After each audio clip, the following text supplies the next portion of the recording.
Okay. Y'all see what it is, family. Y'all see what it is. Thank you. Welcome back to another episode of King Simon Presents Only Quality People. And of course, we have a special guest coming up at the top of the hour.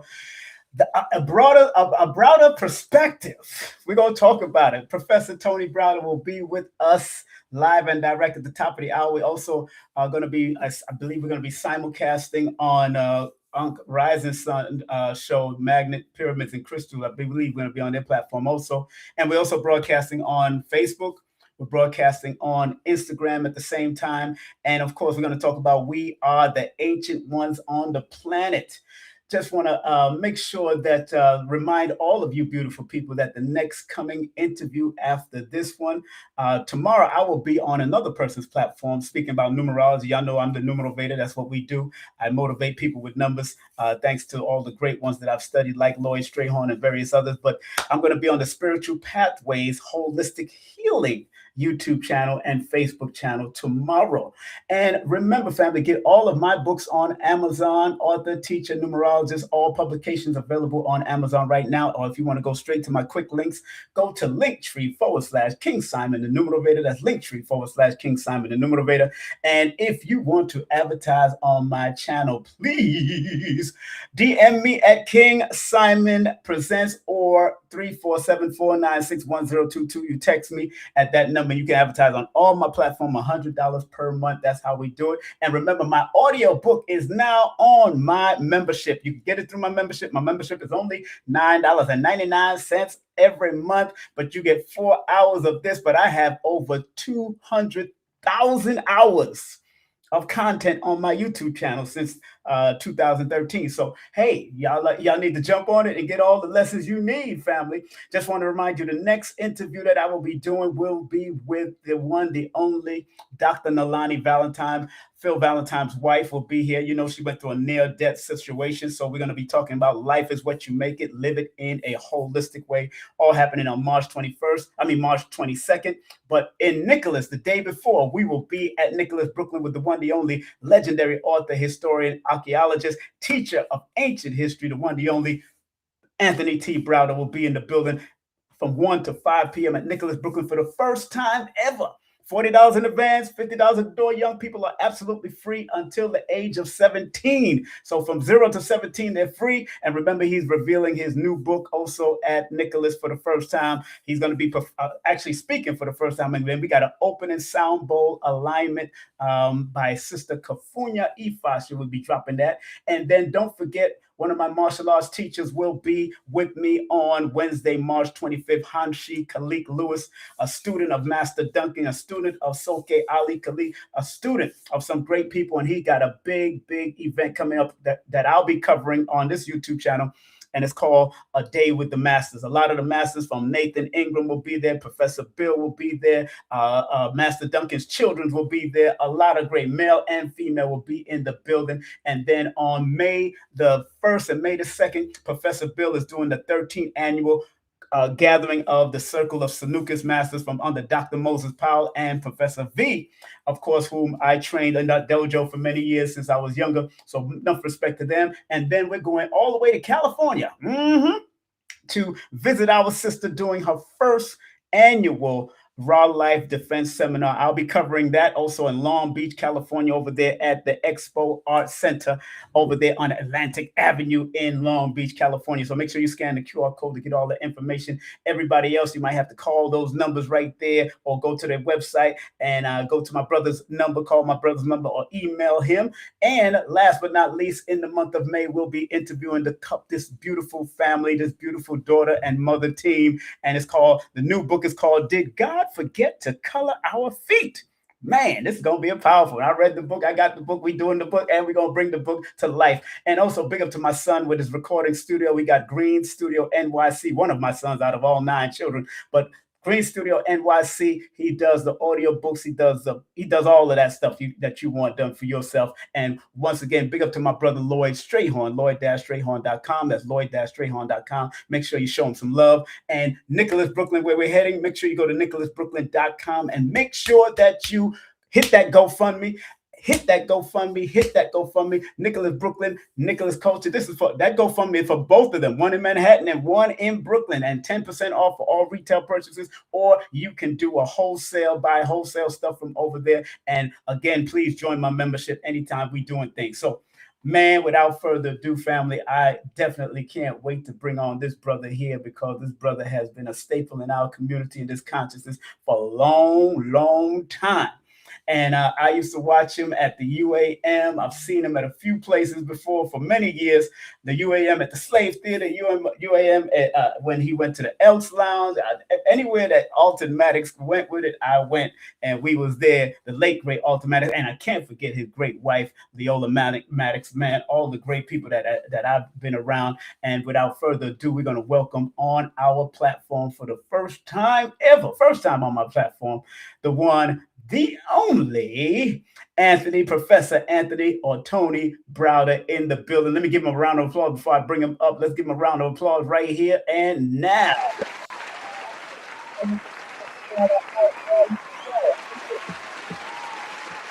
Can you hear me? I can hear you, my brother. Thank you for bringing me on board. Yes, sir. Yes, sir. Let me get this from out of the way here. And of course, it's an honor to have you on finally, and have you in Nicholas Brooklyn finally.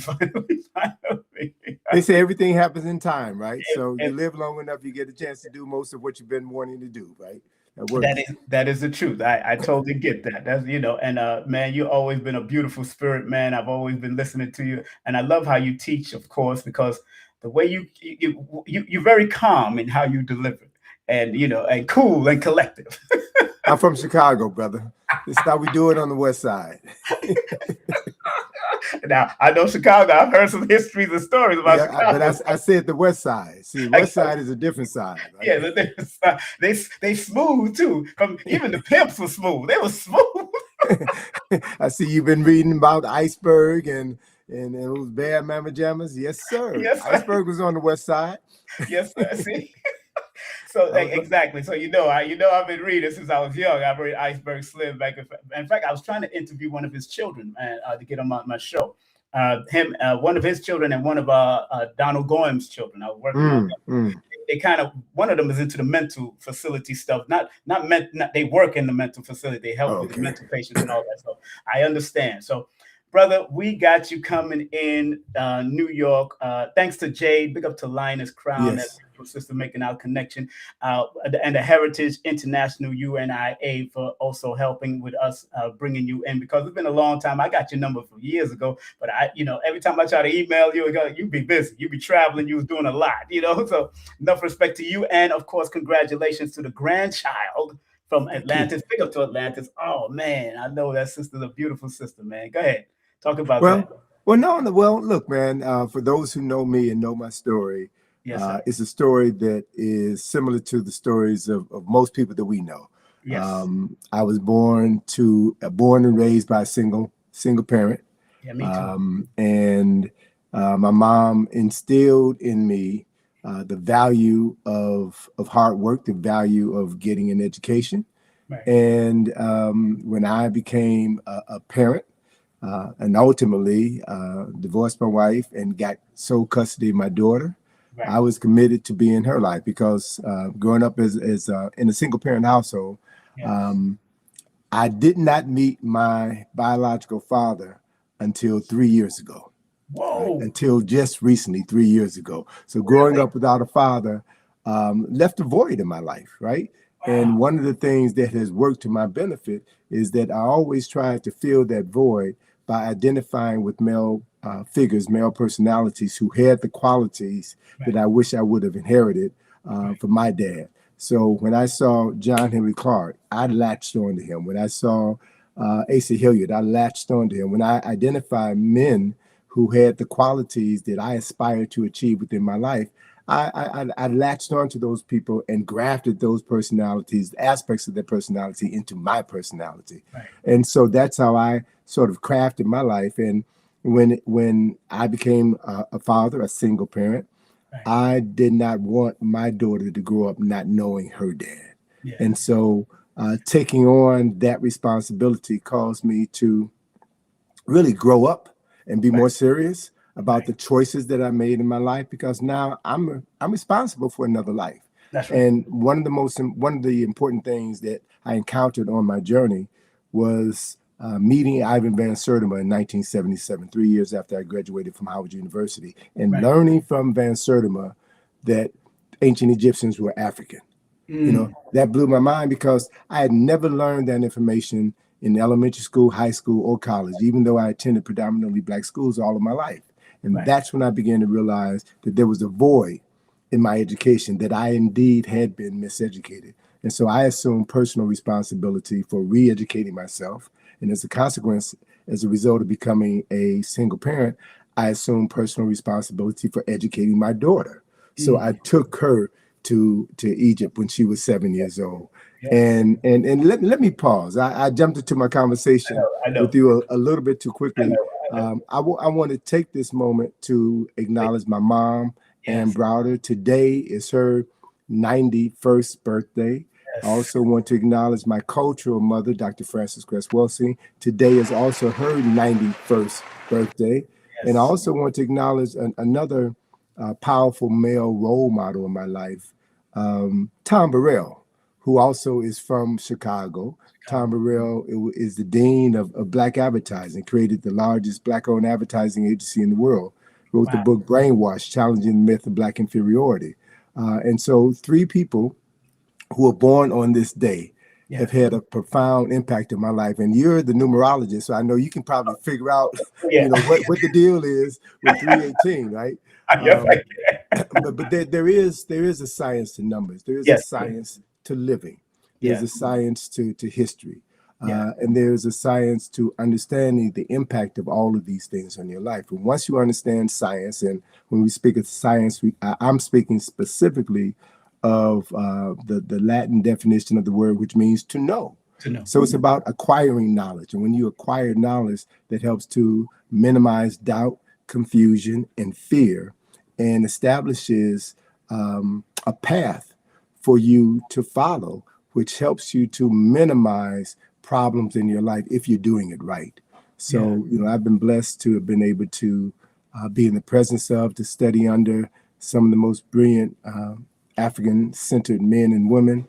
And now that many of them have become ancestors, Yeah. I feel their presence in me, and I have an obligation to continue the work that they have always done and introduce them to people who may only be familiar with names like Francis Welsing and Richard King and Asa Hilliard and John Henry Clark via YouTube videos. Yes. But they were real living human beings That's right. who encountered some of the same problems that we encountered. That's right. Racism and white supremacy being one of the biggest objects that we'll ever encounter in our life. And they found ways to maneuver around these problems and still leave a meaningful record of how they did it for those who are interested in reading and following their path.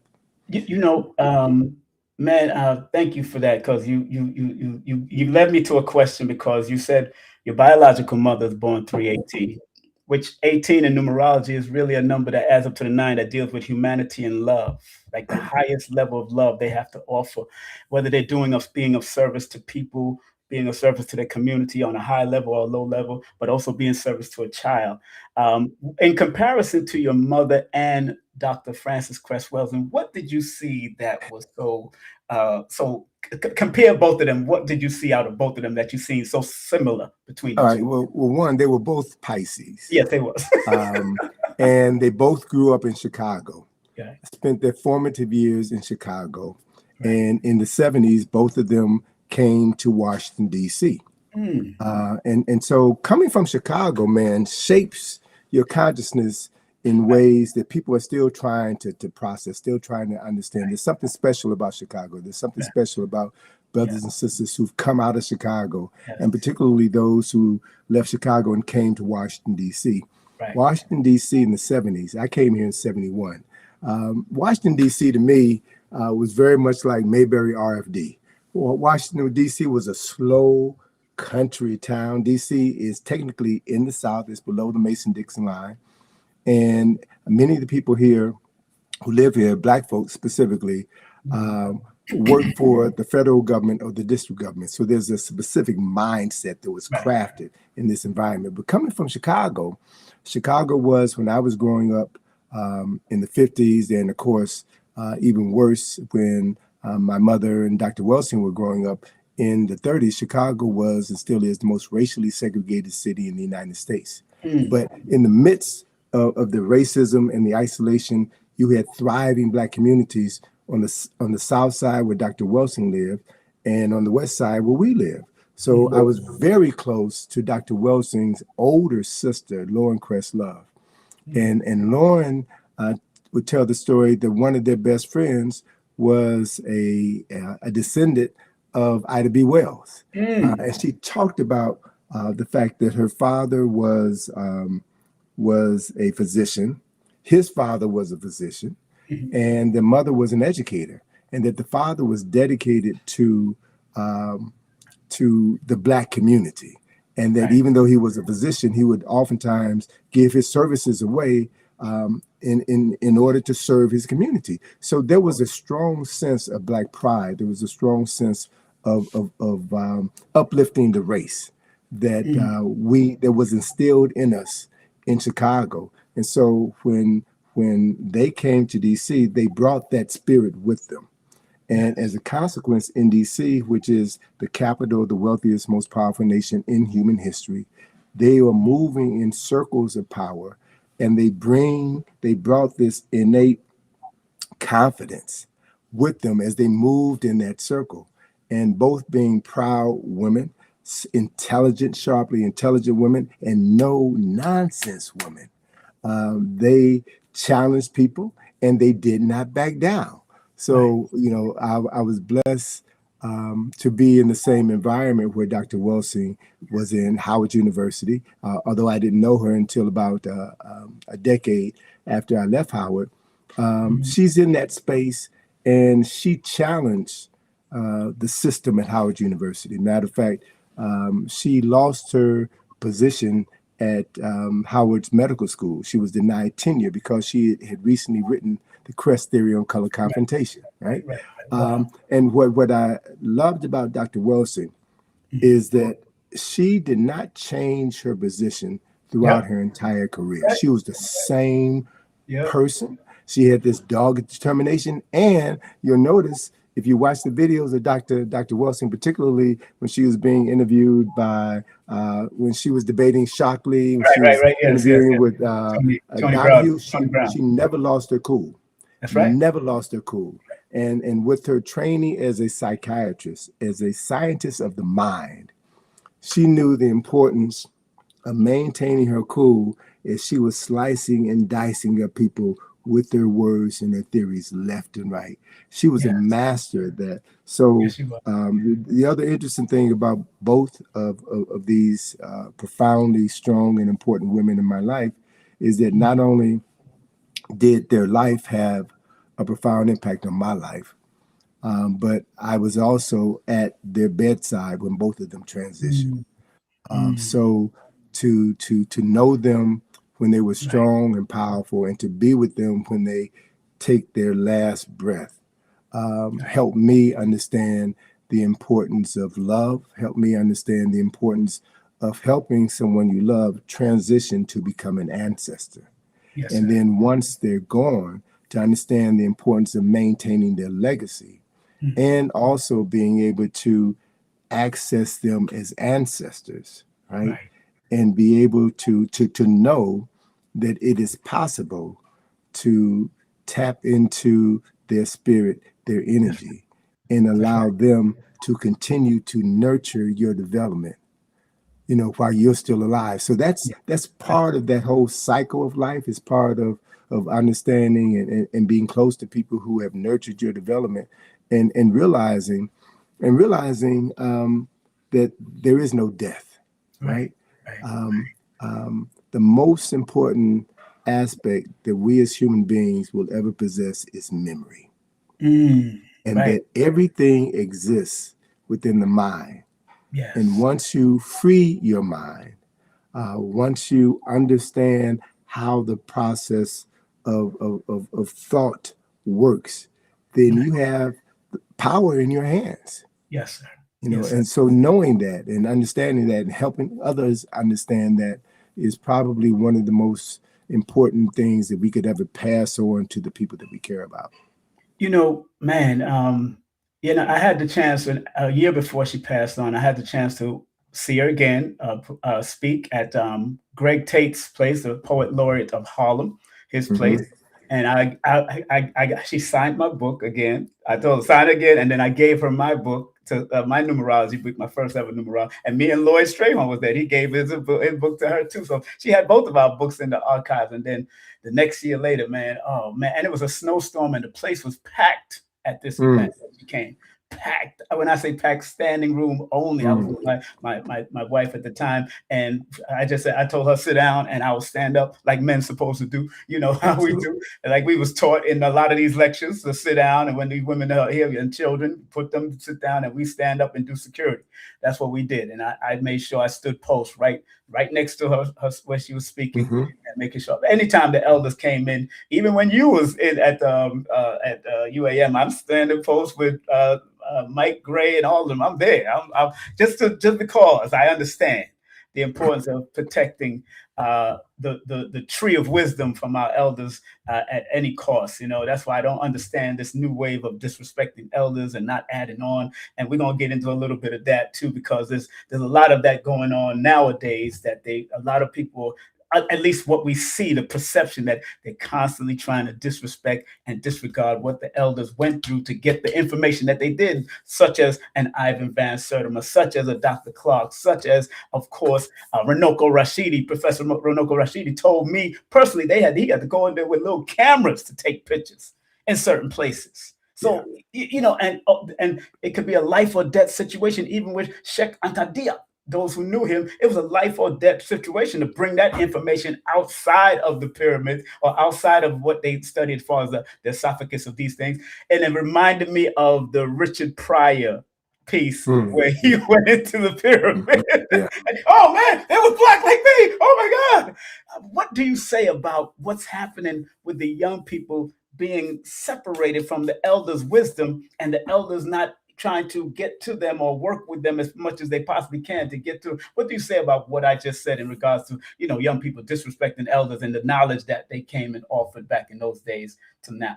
What do you say about that? One of the points that we cannot ever forget Yes, sir. is that ever since people of African ancestry were brought into the Americas, Mm. we have been at war Right, against our oppressor. right. And war takes on many different forms. Yes, Sometimes it's physical, sometimes it's mental, sometimes it's emotional, sometimes it's psychological, yes, sometimes it's economic. And one of the greatest tools in the tool chest of our oppressor is to create division yes, between the men and the women, create division between the elders and the youth. yes. And if the elders are the source for which through which knowledge flows, Yeah. then if you can socialize young people to believe that they don't need the elders, Mm. to believe that they know it all, then it's like cutting, separating a tree from its roots. Yes. The tree is there, but it no longer receives nourishment. And within a relatively short period of time, that tree will die. That is a strategy of war. That's So right. young people who have grown up without elders in their household, one of the benefits of me being born to a 16-year-old mother is that I grew up in my grandparents' household. And That's so I've learned as a child to always appreciate my elders. right. And so I'm always, even, I'll be 75 this year. I'm Well, always gravitating towards older people yes, because I value their lived experience. I yes, value the knowledge that they have. Now, while I may be, intellectually uh, steps above them, right. they have a wisdom that is earned through living Yes, that provides a different perspective or different insights into things that I think I may know. And right. so anyone who understands the importance of life, the value of life, will never disregard or disrespect their elders. And Right. so what Right. we're witnessing in our society is the result of two generations of our people being socialized to Mm. separate themselves from their elders and to believe that they have all the answers. Mm. And so the only way, and I have to admit, though, that that's a very small segment of our society. It's not the majority of our people. It's a very small segment, small but vocal Yes. segment of our society. So what we have to do for those people is to model what respect looks like, right? Mm. And for those who are ready to listen, ready to learn, they will see that and they will respond. To those who don't, if you don't get it, you don't get it, right?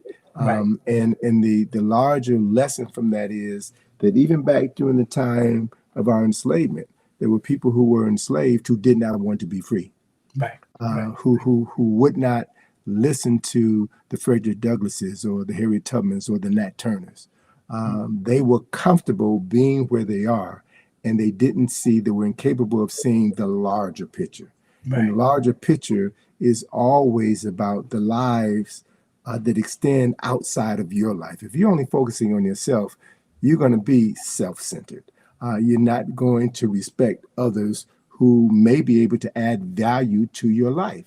Mm. And those people, many of those people often learn through what is referred to as a school of hard knocks. Mm. And if you go to prisons, talk to people in prisons, you'll find that many of the people there went through the school of hard knock. And they would tell you that if they had the chance to do it all over again, they would do things profoundly differently. You know, and that is so true. I commend you for being a single father because my grandfather, my mother's father, he raised three girls by himself Mhm. in Jamaica.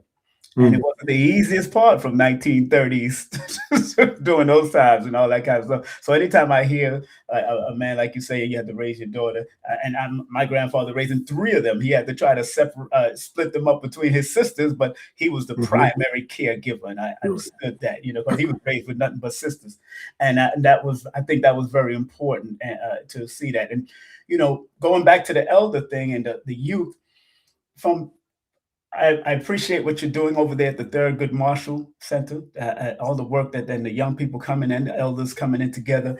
How can we continue to bridge the gap?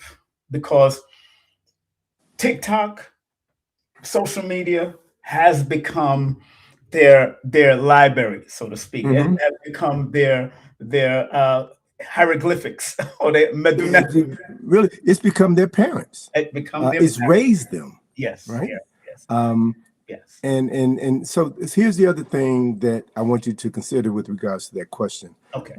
TikTok, social media, Facebook, and Mhm. all those platforms Right. are seen via the internet. Yeah. The internet was developed in the 1970s for military use by Mhm. DARPA. Mhm. The internet was created for military computers to speak to each other. Yeah. It was only after the military saw the potential of this new technology to control people's behaviors Mm. that it was manipulated and fine-tuned in such a way that it was made available to civilian populations. Right. So we're now hearing from doctors, psychologists, psychiatrists talk about the debilitating effects of spending too much time on social media. Yes. It's all been documented.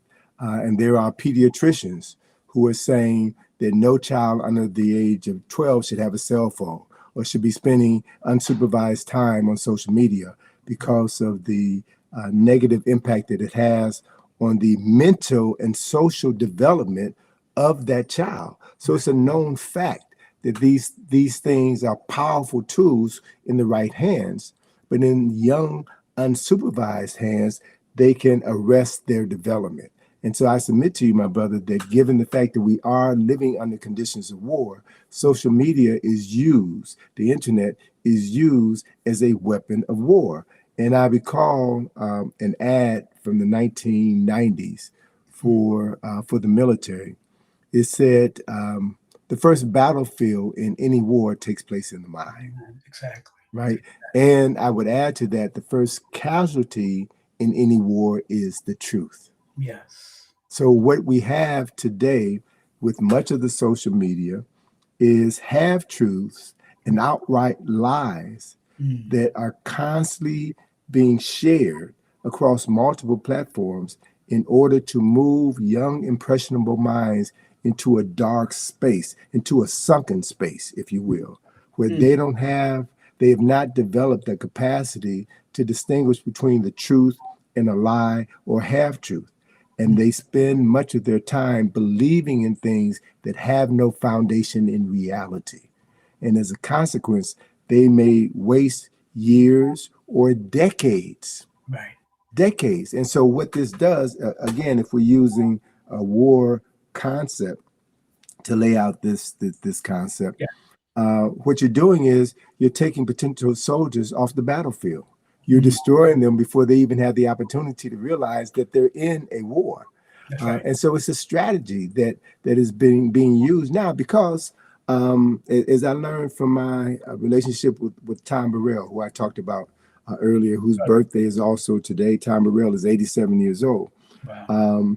The media is the most powerful form of mental manipulation, brainwashing, and propaganda ever created. You can, using the media, send messages into the subconscious mind of individuals and program them to believe certain things and to act in a certain way. So the beauty of being in the presence of social scientists such as Dr. Welsing or A.C. Hilliard or Amos Wilson or Richard King is that they studied the mind.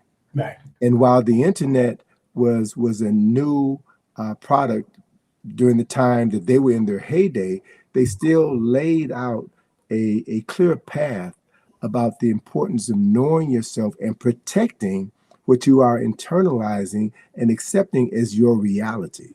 And so the people who have created this technology, who are the masters of this technology, and give me another case in point, the video games. Yes. Many of the people who created these video games will tell you in interviews that they don't allow their children to play the video games because they know what the long-term effect of spending time with these products does to their precious children. They love their children enough to not allow them to internalize this energy that comes from wasting time or spending an inordinate amount of time with these devices. Now, I say all of that to say I'm a realist, and we live in a world where you can't avoid it. So it's about having the discipline. Yeah. Having the discipline to know when you're spending too much time on the device. And as another psychologist, Ray Winbush, who teaches over at Morgan State University, encourages his students and audiences that he speaks to all the time, you should spend a minimum of a half hour a day reading, a minimum of half an hour a day. And what I urge parents to do is to, for every hour your child spends on social media, they need to spend 2 hours reading or writing reflection papers about what they read or having discussions around the dinner table with other people about what they've read so that you cultivate their minds and that there is a balance in their development. Without that, then you have what we unfortunately have in many of our schools and many of our communities today.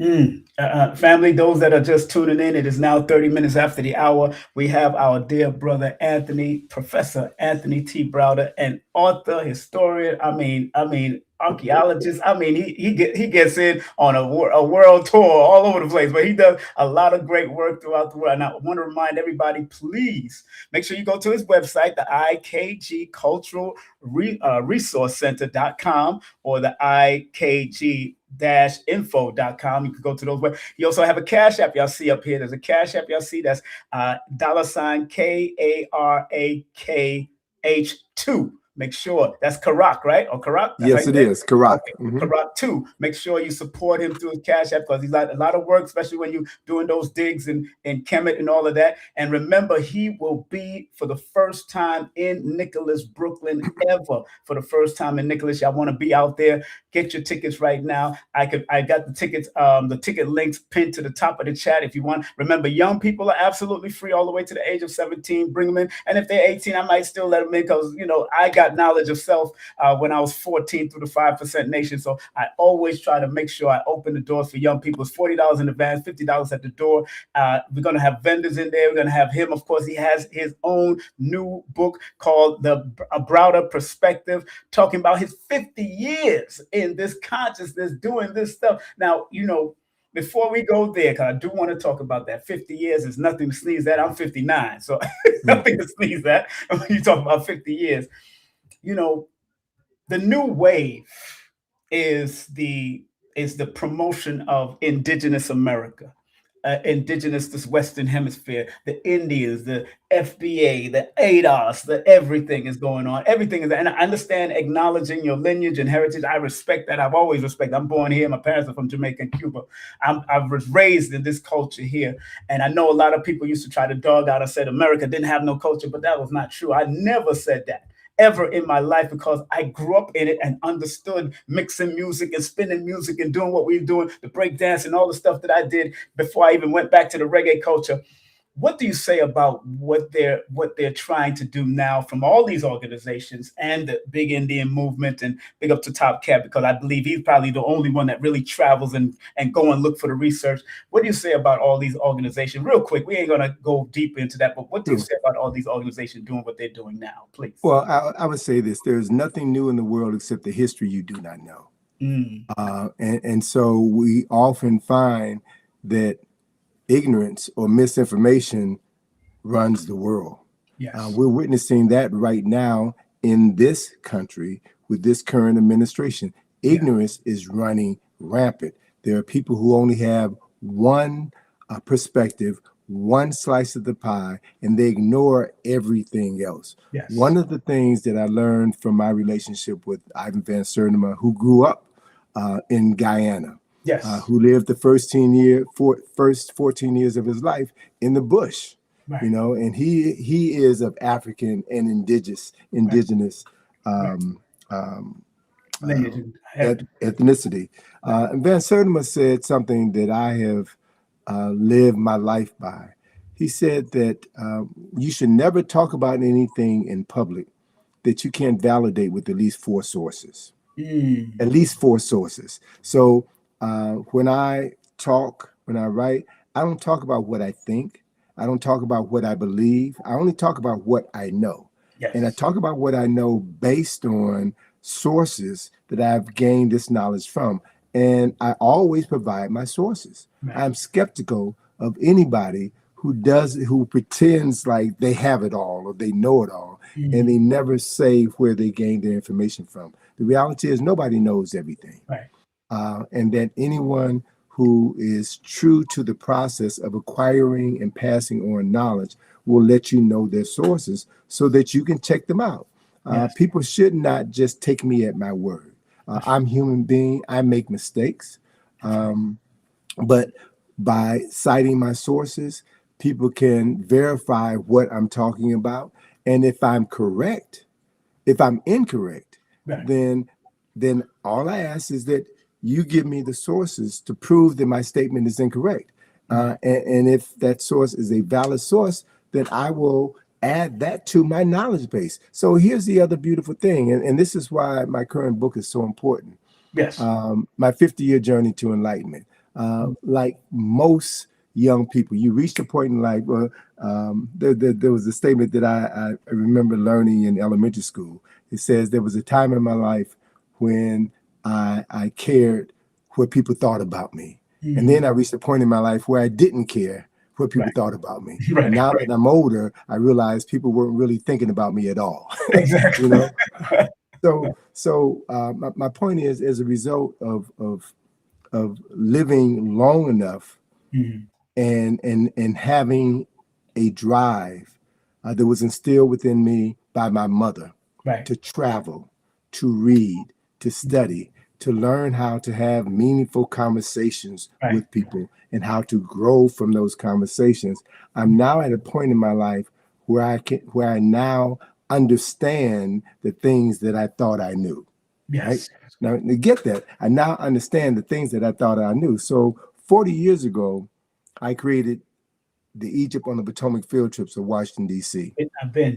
40 years ago. Yep. But I'm constantly revising that field trip because I'm getting new information that I didn't have Mhm. 39 years ago or 20 years ago. And as I get new information, I'm modifying that field trip. My perspective is changing. And Yes. so as human beings, we learn and we grow.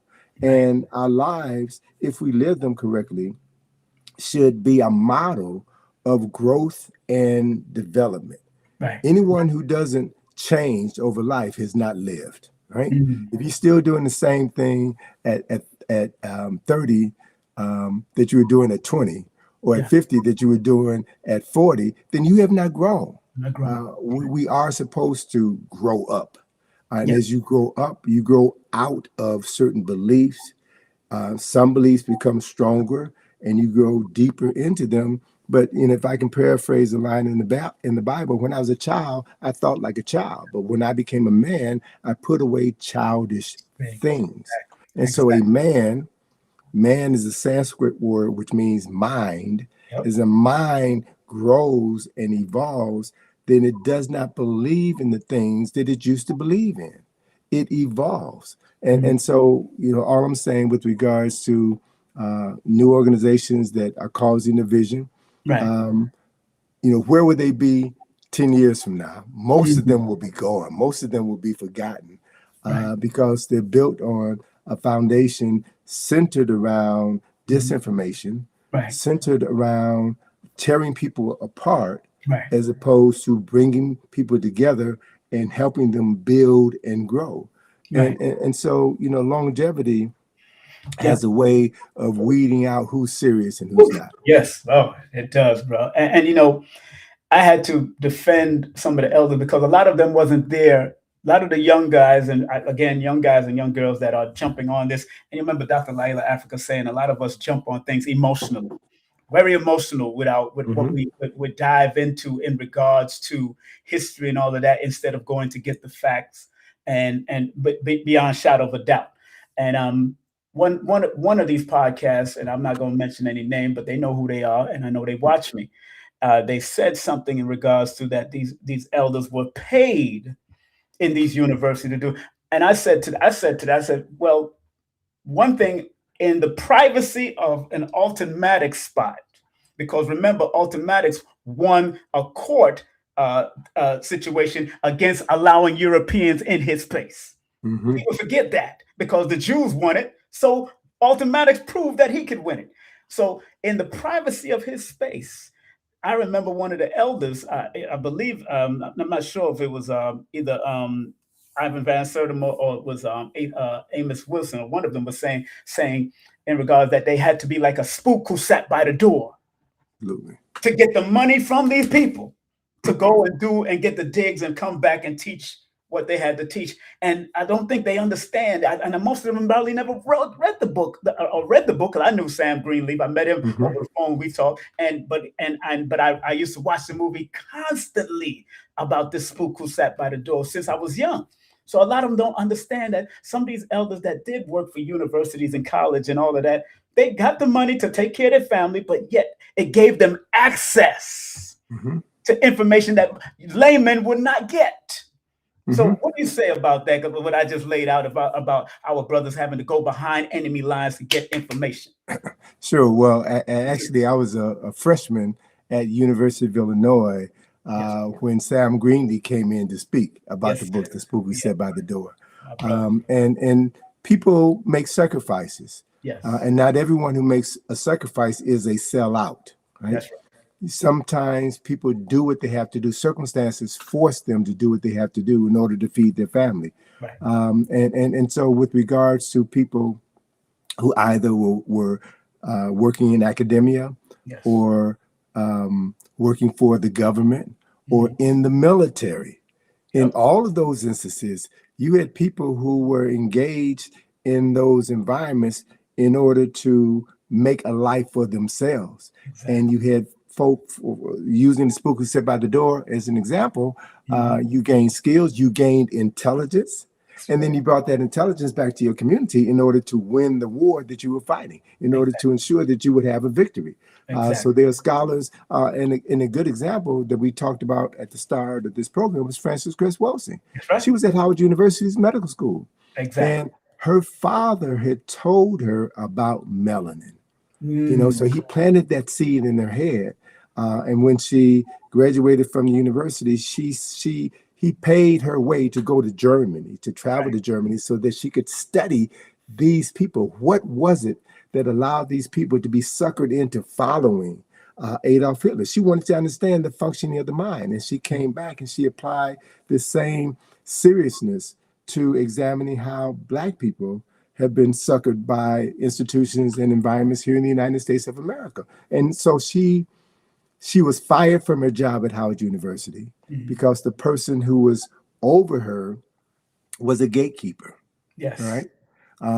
And so Dr. Welsing left Howard and then worked for the district government as a psychiatrist for children because she was a child psychiatrist. And she also had a private practice, but she Mhm. continued to work through Howard University to Right. do her Cress Welsing Institute the Mhm. third Wednesday of every month for decades. That's right. So she still used these environments in order to advance her work. Chancellor Williams, Yes. if you were to travel, if you were to come to Howard University right now, you would have no record that Chancellor Williams ever taught at Howard University Right. That's or right. William Leo Hansberry. Asbury. But Yep. these were men who worked at the university and created a body of work that is still feeding us, that is still nurturing us. So I don't expect institutions that were created in order to stymie our growth and development to lift up these heroes and sheroes.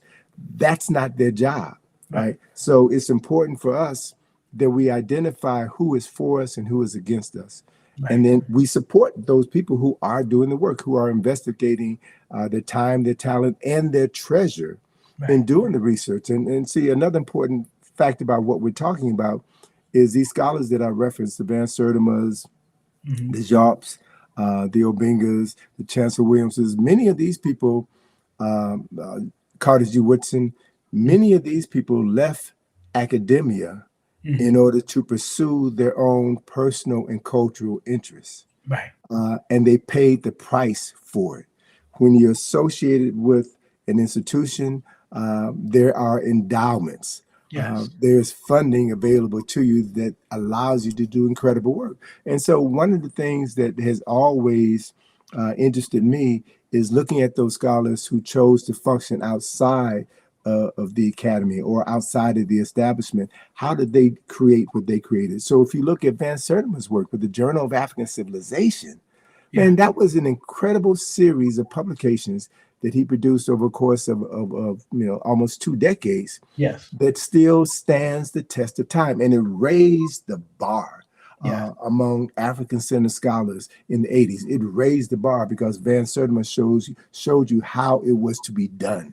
Get the facts, get the data, and then that way you can defend your position anywhere you go.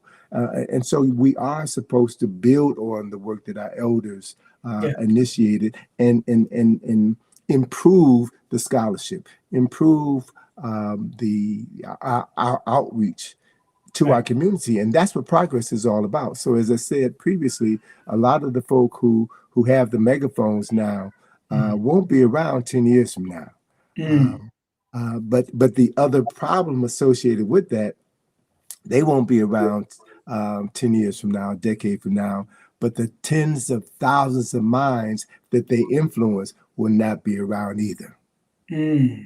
See, Mm. remember, we're in a war, Yeah. right? We're in the war. We're, That's we're we're in a war, and one of the things that your enemy wants to do is to eliminate those potential soldiers who can fight them and defeat them on the battlefield. So that's you right. go after the children, you go after the young and impressionable people, and Right. you remove their capacity for intellectual thought Right. so that they will never engaged in the battle for the minds and the hearts and souls of a people. And so the other reality is, brother, Yes, sir. one of the things that I have learned, particularly as a result of the work that I did, the 15 years that I spent excavating, Yes. funding excavations in Egypt. Yes. I have firsthand knowledge, firsthand experience about excavating, about being in a space that is 2,700 years old. Mm. Personal experiences, understanding the mindset of the men and women who conceived of creating these spaces, who Mm. designed them, who maintained them. That's a point of development that I couldn't read in a book. But by Right. getting that practical experience, I understand it from the inside out. And one of the most important lessons learned from that experience is that they understood very clearly that there is no death. Mm. There is no death. There is what is referred to in Nile Valley culture, the Rahimi Mesu, the repetition of the birth. And so, in that context, I said that the three most important times in a person's life are the day they were born, the Mm. day they realize why they were born, Yes. and the day that they realize that they've been born again.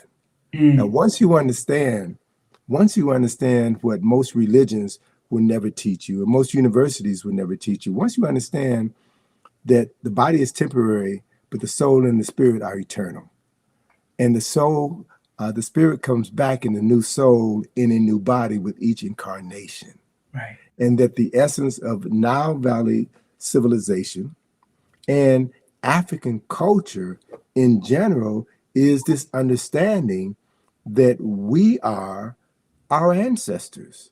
We Right. are the latest version of our ancestors.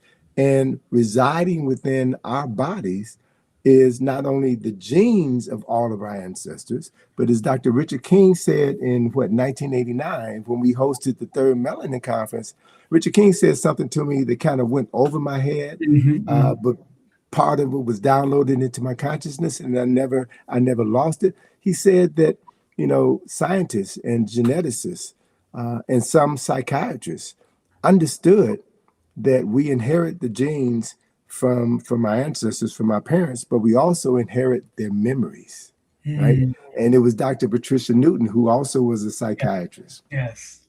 who I'll never forget the time when she called me up to tell me she was working at Johns Hopkins University, and she called me up to tell me that the scientists at Johns Hopkins had identified the region in the mind, in the brain, excuse me, the region in the brain where ancestral memories reside. So Mm.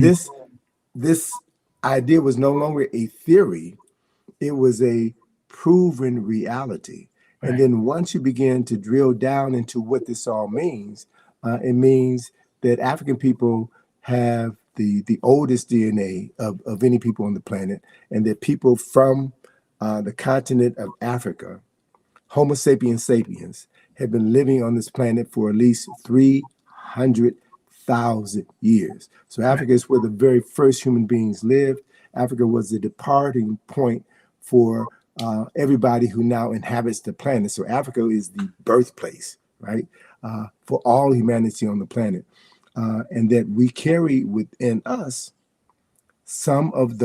we carry those genes, but we Mm. also carry some of those memories. And so there are certain activities that one could be involved in that will allow some of those memories to bubble up to the surface of your consciousness.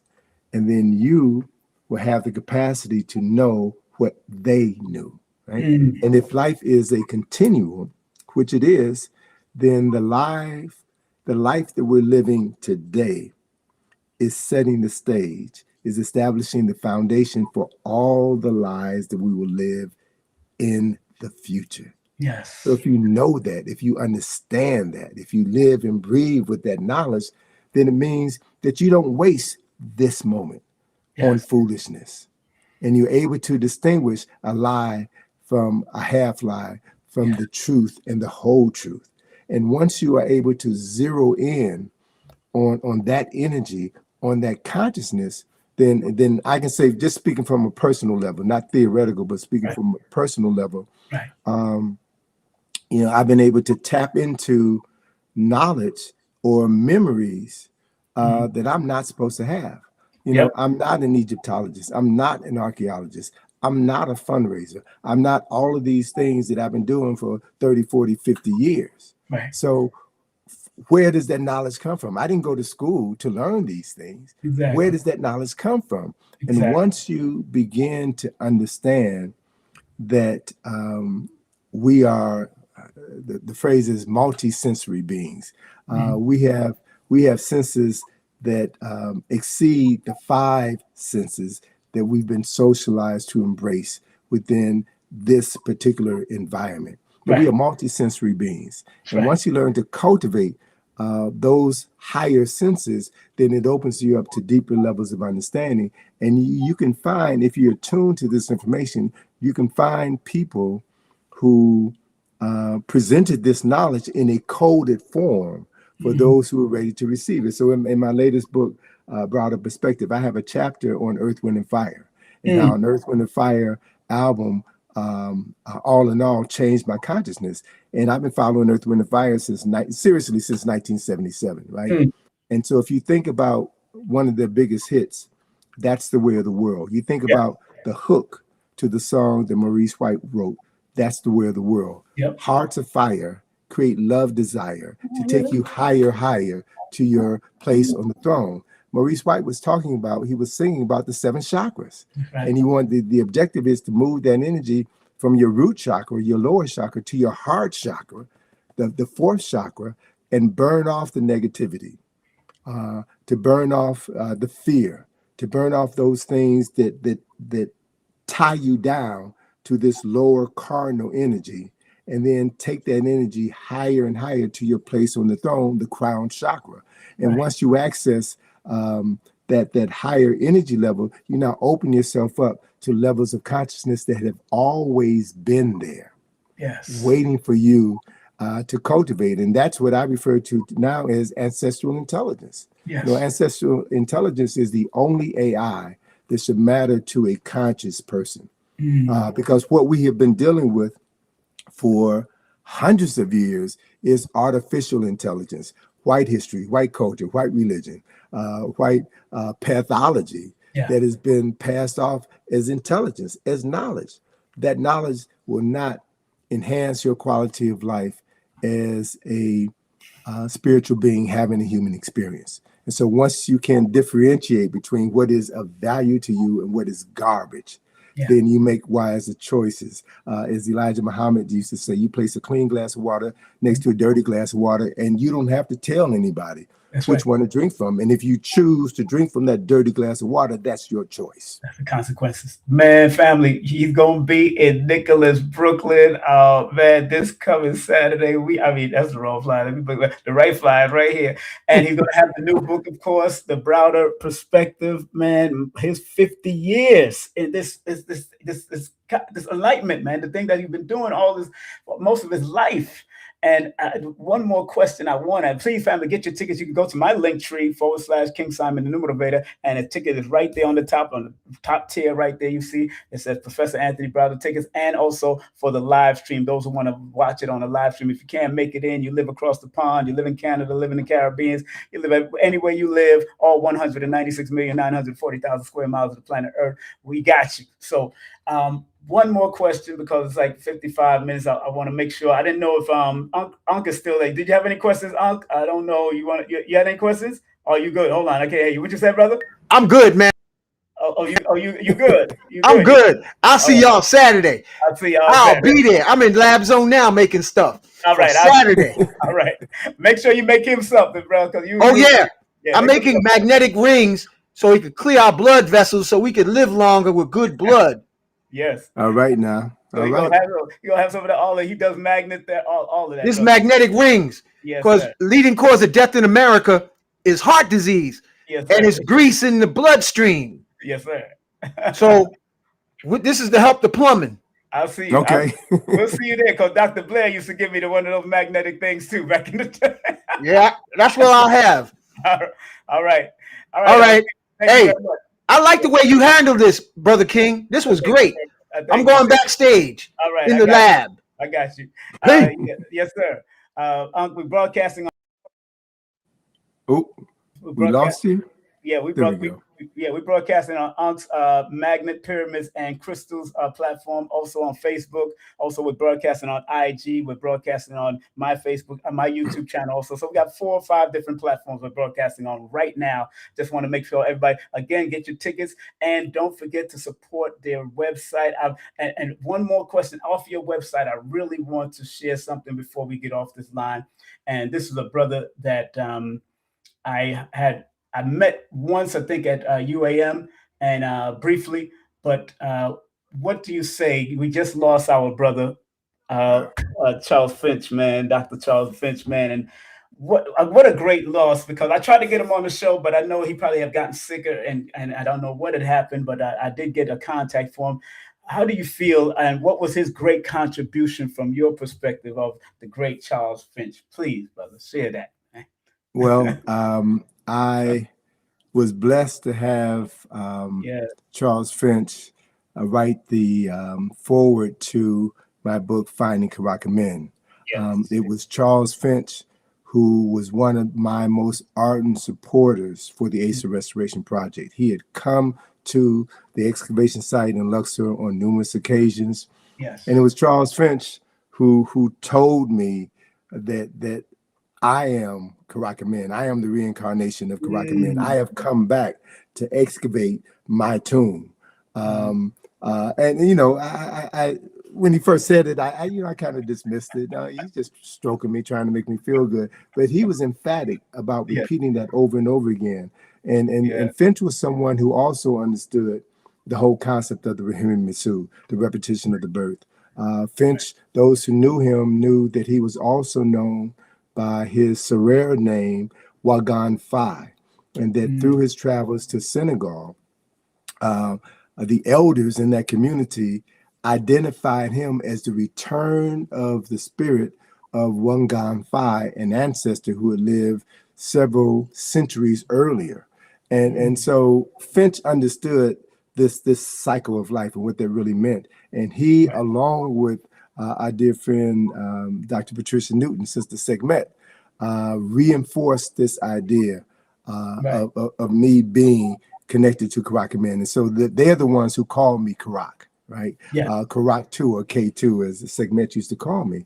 And so it was being in the presence of these elders, and Finch and Dr. Newton were about 4 or 5 years older than me. So they were like my big brothers. And I'd known Finch. I first met Finch in 1984, and there's a chapter in the new book where I talk about the Nile Valley Conference and how that gathering shaped my life, how that gathering helped me determine what I wanted to do with the rest of my life. And that Nile Valley Conference was convened by Ivan Van Sertima, Asa Hilliard, and Charles Finch.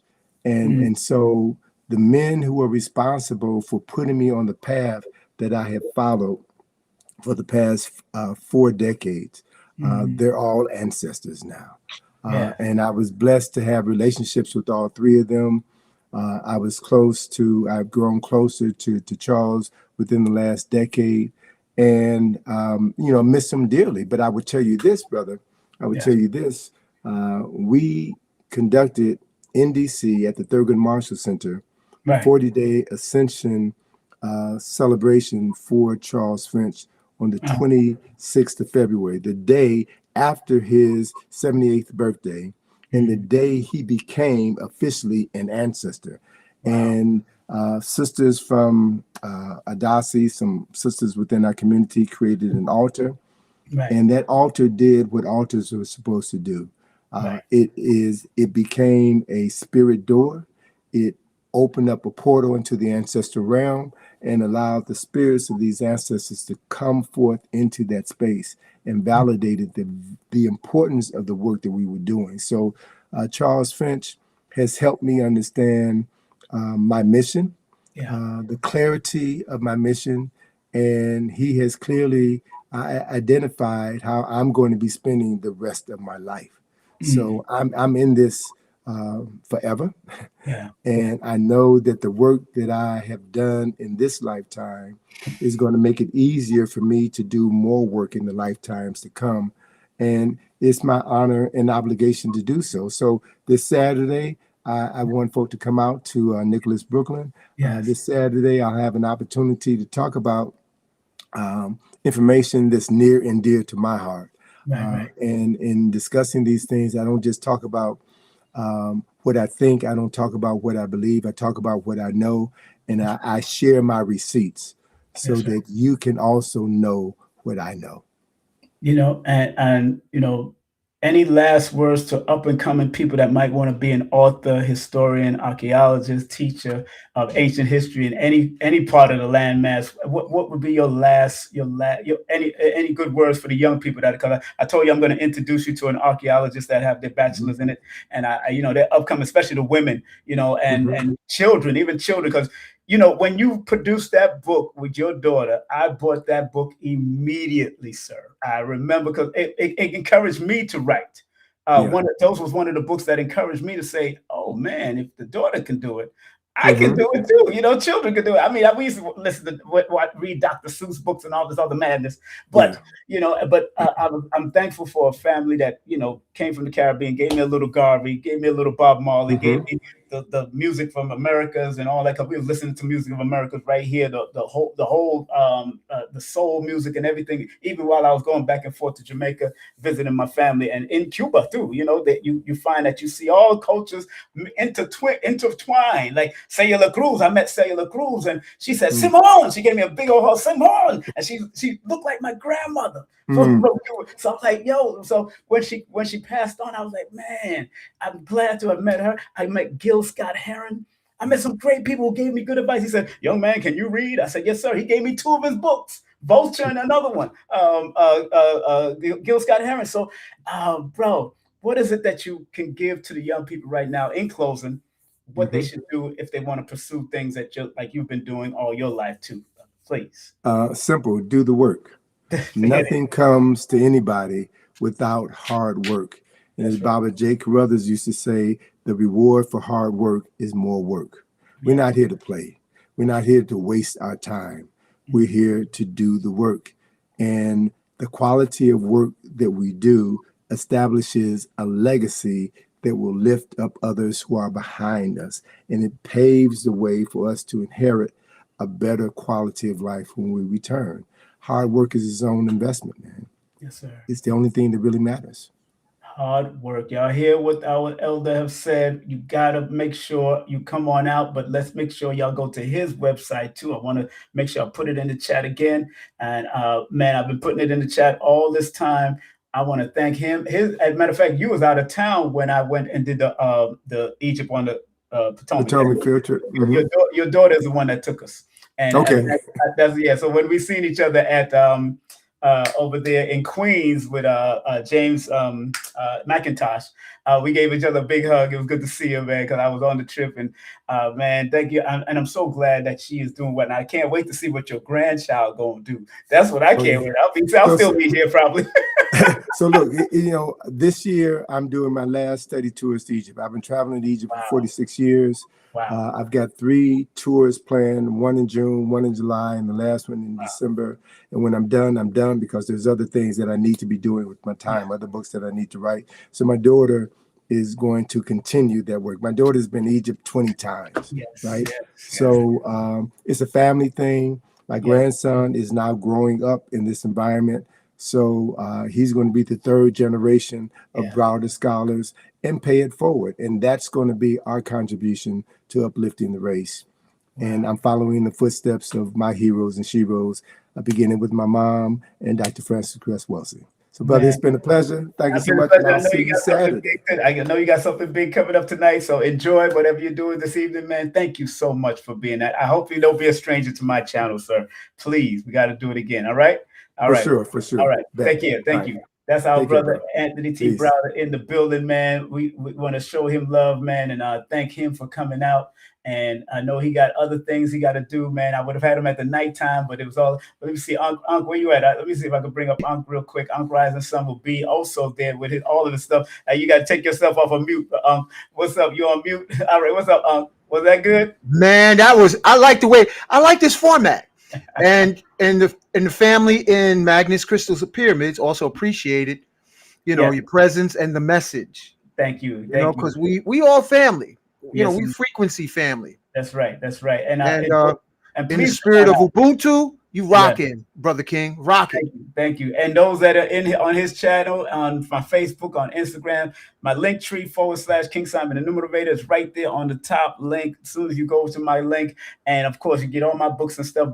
And the live stream is also within that Eventbrite. So thanks to Monique for putting that joint on. Big Kafunya, Sister Kafunya in the chat, Abundance Child, Mama Ella, everybody that came through the chat on both sides, everybody that came through. Thank y'all so much for being here. Uncle Rising Sun, thank you, sir, for allowing anytime you want to do this. Makes it easy over here. But that's true. And next month we're doing a fundraiser for Nicholas Brooklyn. So I definitely, that's going to be big on April the 18th. Professor Smalls is confirmed. Black Dot is confirmed. Blue Pill is confirmed. KT, the arts degree, you're confirmed. Kafunya is confirmed. All of us are going to be there. Now Ruby Sela is coming out of retirement to perform.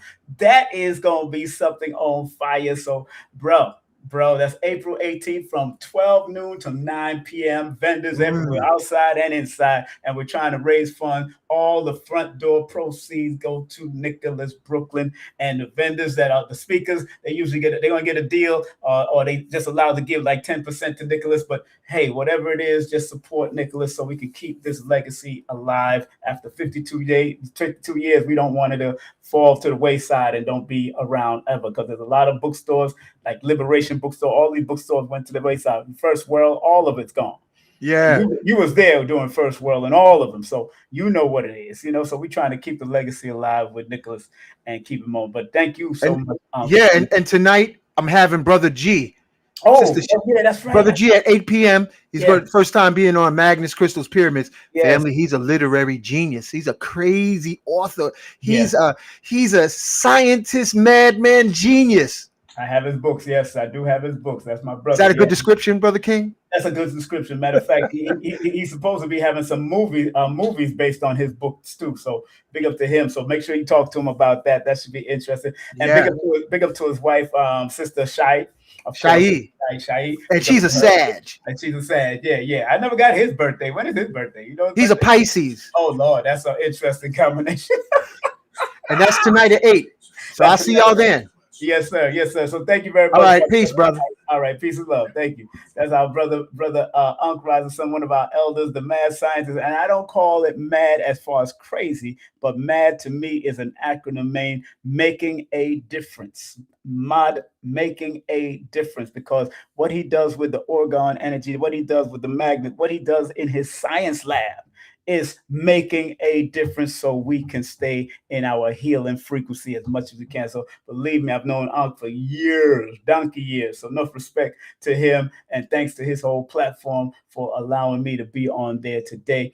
Family, woo, get your tickets. Go to Linktree. It's pinned on the top of the chat. I hope to see all of you there. If you have my books, bring it in and I will sign the books. Don't worry about it. Also, myself and Lloyd Strayhorn, we're going to be doing new motivations. If I'm not too busy, Lloyd will definitely be there, but I'm always busy keeping the security, keeping it tight, doing what I do. So yeah, I might just give it to all the Lloyd, but if I have time, I will make sure I come upstairs, and we're going to have beautiful vegan food. Vendors, Kakito is going to be there. My girl Empress Cindy is going to be there. I understand Mama Ella says she's passing through to vend. She might want to vend also. And I got a lot of other vendors that are coming in. My brother Albert is already paid to come in. So again, those that we got a little bit more slots left. I know Blue Pill is coming in town with some of the farmer stuff and some of his gold water and everything. He's coming in. So Blue is flying into town for all of it. So, oh man, I can't wait. And again, April the 18th, we're doing a tribute to Nicholas Brooklyn. Matter of fact, let me put the GoFundMe. The GoFundMe is still in their chat. It's still on the website. So make sure you support Nicholas Brooklyn. The GoFundMe is still there. So let's not play around. Let's go ahead, spend that money. Money.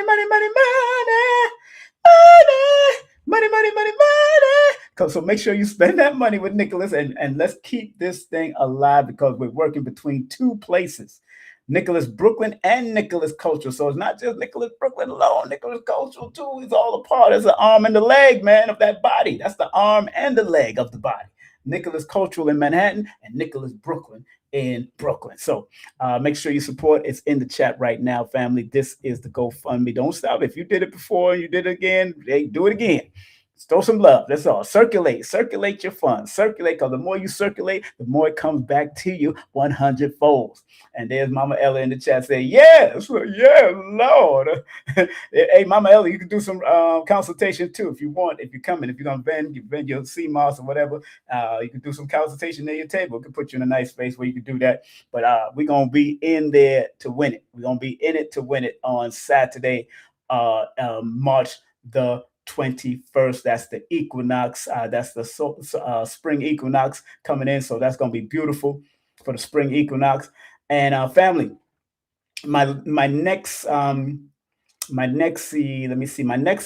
coming up right here on YouTube. I want to thank brother Nuri Muhammad. I was listening to him today. Big up to everybody doing Ramadan Mubarak. I'm also participating in the fast.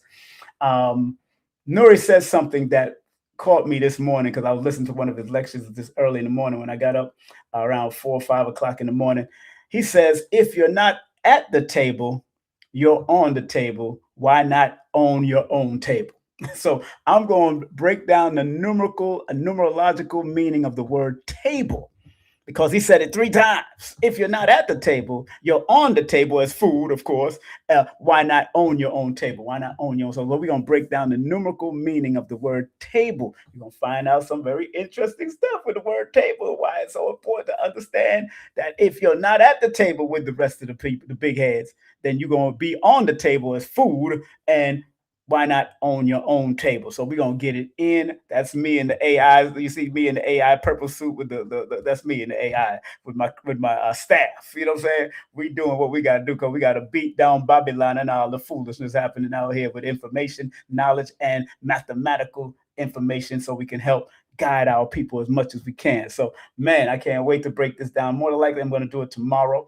And big up to my sister, Dr. Kair. She doing a thing for women to heal from their mothers. If you've been going through stuff with your mother, whether she passed on or your grandmother and all that kind of stuff, Sister Dr. Kair is doing a 12-week online 4:44 a.m. starting on April the 4th, which is, of course, the 4/4. And if you want to find out further information, go to www.mymothermymirror.com. That's mymothermymirror.com, or text the word mirror to 615-812-6342. She's one of our advertisers, one of our sponsors of the show. 615, text the word mirror to 615-812-6342. 4 is a feminine number. So for her to do it on April the 4th, which is a 4th month, the 4th day at 4:44 a.m. Central Time, you got to have discipline to get up to get this lesson, this course to help heal the ladies. We're starting off with the ladies first. Mother, because sometimes and somebody called me the other day and says, am I becoming my mama? Somebody in my family called me. I started laughing because I know her mama. And I said, I pray you're not going down that route when your mama was crazy. And her mama was kind of cray back in the day. But her mama's grown. Mother's now married and doing her thing, but she's, she feeling that she going down that mother road the same with her mother wild ass back in the day. So big up to my relative. I'm not going to say her name, but it is what it is. All right. So family, make sure you support this. All the women, make sure you support, because sisters are healing from a lot of things that their mother or grandmother did to them. And my sister that Dr. Kair wants to help out with also. If you do want to book a numerovation consultation with me, the pre-recording consultation, which you're allowed 3 questions for the 10 minutes and 4 questions for the 15 minutes, but it's pre-recorded. You have to text me those questions. $136, or the live advisory session where you get to talk to me and ask me whatever question for 30 minutes. or 60 minutes, you can DM me at King Simon Presents on Instagram, or you can text me at 347-496-1022. But if you DM or text me, please text your full name, birthday, and an email, so I'll be able to send you the recording. Whether it's the pre-recording or the live recording, I will send it to you after. All right. And family, if you want to advertise on my platform, this is my promotional services, promote your brand or product across the King Simon Network. That'll be on YouTube, Instagram, Threads, and Facebook. All you have to do is DM me there also at King Simon Presents, or text me at 347-496-1022. $100 per month. That's all it is. And you know I come up every week at least twice or three times a week. Y'all know what I do. I do it. That's what I do, because I do it till I'm satisfied. And if you want any of my books, get my books on Amazon right now. That's right, Amazon right now. You can get my books, or you can go to Linktree/King Simon the Numero Veda. That's Linktree/King Simon the Numero Veda.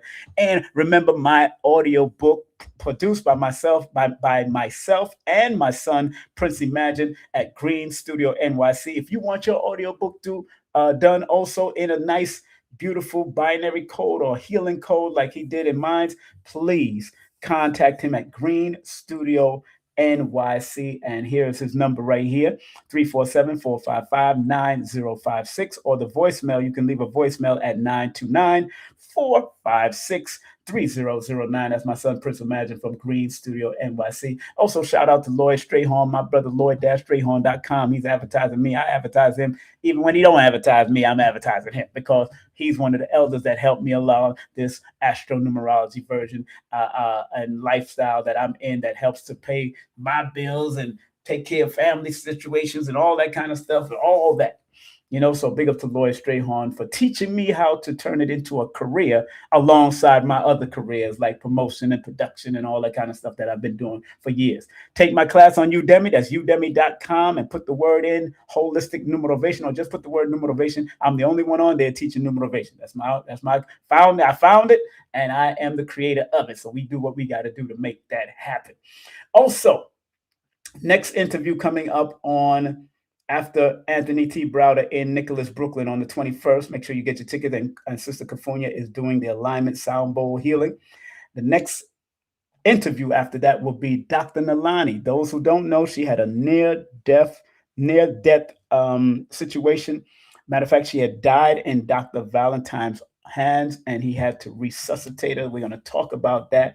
And the topic is life is what you make it, live it in a holistic way. So I have her coming on at 8 p.m. on Sunday, March the 22nd, which happens to be Asir the Duke of Tears' birthday and the legendary Top Cat's birthday. That should be interesting. So that's an interesting day. Big up to Radiohead Rich. Hopefully he's watching. Radiohead Rich, go get the cigars from Radio. I have a pack right now. I already delved into one of them. And if you don't smoke, you can smudge the house with his Ancestral cigars. Believe me, from out of Honduras. Make sure you email him for the cigars. I think it's a $30 donation, but he gives you a good pack of cigars, man, that you can use on and off. Go to Rich in Merit at Yahoo. That's Rich in Merit at Yahoo. And remember, on the 19th, I will be on this channel helping out these people doing what I do with the numbers. Spiritual Pathway Holistic Healing on YouTube and Facebook at 7:30 p.m. The Health Walk. And I've got to say happy birthday to my son. Today is Shaya's birthday. Today is Dr. Frances Quest Wells's birthday. Of course, today is her birthday. Of course, big up to her. Make sure you go buy her book from Nati over there at African World Books. Go buy the books, or go online and get the book, Isis Papers, and whatever books that she has out. Make sure you support her. On March the 25th, we have our dear brother, martial artist. He's been on my channel a few times, Hanshi Khalik. Last time he was on, he was a sensei. Now he's a Hanshi. Of course, Khalik Lewis, a Day with the Masters event that he got coming up to keep the legacies alive of the great grandmasters. And he's doing a great thing on April the 4th in Brooklyn, New York.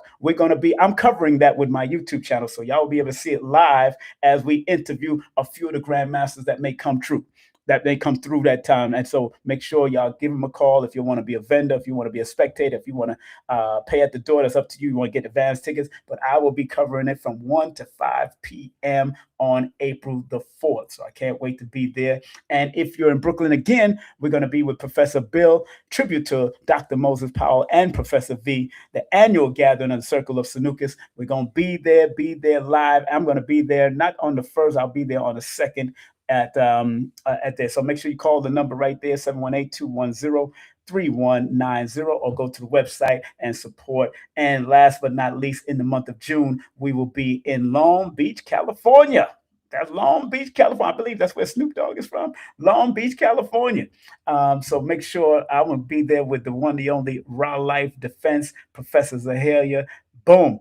We're going to be there live and direct on June the 27th. So if y'all going to be there, y'all want to see me, I will be there with my table and be there covering it. I more than likely will be selling stuff over there also. So, man, I'm so glad we had this time together, just to have a laugh and sing some songs. I'm in the building. I'm in the building, family. Again, family, big up to Nicholas, Brooklyn. Big up to everybody that I shouted out. And join my membership, join my membership, join my membership, join my membership. Because in my membership, this what happened. You get to see all my stuff. I got over 200,000 hours of video because I have over 2,000 videos. Man, I had to check it out. I was like, what the heck? I had to look it up. I said, wait a minute. I said, I got over 2,700 videos, and at least an hour, 2 hours, some 4 hours, depending on what, but at least. So I'm like, wait a minute, since November 2013, I've been on YouTube. I'm like, whoa, wait a minute. And I was on and off for a while until I started getting consistent. And that's what it's all about, being consistent and keep on moving with what you love to do. I can help you with the numbers and at least find out what are some of the things you need to pinpoint. But it's at the end of the day, if you're not consistent, if you're not persistent, if you are not doing what you love to do, what are you doing? So like Dr. Blair used to say, there is no truth until you decide what truth is, and what is the truth within you is so important. What truth do you have? Dr. Frances Cress Welsing knew what she was doing. That's why she was able to debate people and tear them down and articulate what she was teaching about genocide and Black power and all that kind of stuff, that she was showing the importance of understanding melanin and how to use it, which Dr. Sebi called carbon. So everybody that you see, whether it's the Queen of Food, Dr. Sebi, Dr. Africa, Dr. Frances Cress Welsing, whose birthday is today. Pick up the Queen of Tifa, all of that. Today is her birthday also. Yesterday was Riza Islam, Abundance Child, Millie, Paris Williams, everybody. They're doing what they love to do. And they're turning what they love to do into something powerful so they can serve the greater good of community, like I am doing with King Simon Presents through my numerovation and numerology. Also, big up to Denise Muhammad. She's doing things where to help you out. She loves to help people out, to credit repair, ID theft, legal protection, budgeting, all of that. She can help you out. She's very meticulous about what she does, so she's going to make sure you are in alignment. And family, if you do want to book a session with me, I still have the 30-minute sessions discount going on until March the 20th. Okay, from February the 19th to March the 20th, I've been doing it. So please, if you want to get that discount, if you don't want these prices here for the 30 minutes, then you want to go get these prices for the 30 minutes right now before on March the 20th. It's going to be over on March the 20th. And remember, we're going to be in Nicholas, Brooklyn on March the 21st. So don't try to do it over there. All right. So family, have a great day, afternoon, or evening. Be safe, be great, be wonderful. Remember what Dr. B says from elevationtime.com. I forgive myself, my family, and others for imperfection, and I am thankful for my life. And remember what the late, great Dr. Blair say from the metacenterchicago.com or the metacenter2.com. Please, Universal Creator, know in my heart that I love you. Please protect me and this planet on which I live now. Please open up my mind, my spirit, and my soul to receive only truth and your love now. Thank you, Dr. Blair. Thank you, Dr. B, who's still with us. Thank you to Anthony T. Browder, who was on earlier. Rewind this because we went in, we talked about things in 1 hour. We did a lot. All right. So, family, be safe, be great, and remember, celebrate the greatness of Dr. Frances Quest Wells, who I had the opportunity of meeting and signing my book, signing her book, giving her a book, all of that. So, one love to that essence of that beautiful ancestor. One love to the essence of Anthony Browder's mother, who's born the same day. That ancestor, too. Enough respect to her. And happy birthday to my son, Shia, my second son. Today is his born day. I believe he's 34 years of age right now. So beautiful, beautiful, beautiful. So take care. One love, one aim, one destiny. Remember, I love you because I love me. Take care. Peace out.